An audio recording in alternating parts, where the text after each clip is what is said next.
As far as after the Jummah Salah is concerned, are there any specific sunnah? Our beloved Prophet Muhammad, peace be upon him, he offered 4 rakah after the Jummah Salah, 2 rakah plus 2 rakah. And this is the sunnah of our beloved Prophet Muhammad, peace be upon him. So when we are in the masjid, we should see to it that we offer 2 rakah plus 2 rakah on this day of Friday. And this is the sunnah of our beloved Prophet Muhammad. May peace and blessings be upon him.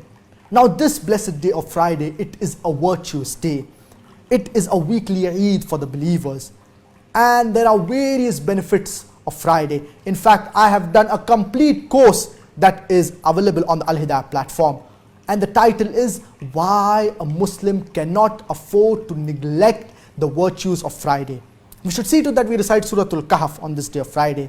And we should see to it that on this day of Friday, we do dua specifically 1 hour before the Maghrib Salah. This is Sa'atul Istijaba, the hour wherein Allah subhanahu wa ta'ala will respond to us. So we should not neglect the virtues of Friday and grasp this opportunity. Recite Surah Al-Kahf, do more ibadah, go to the masjid early and reap the benefits of this blessed day of Friday, which is a weekly Eid for the Muslims.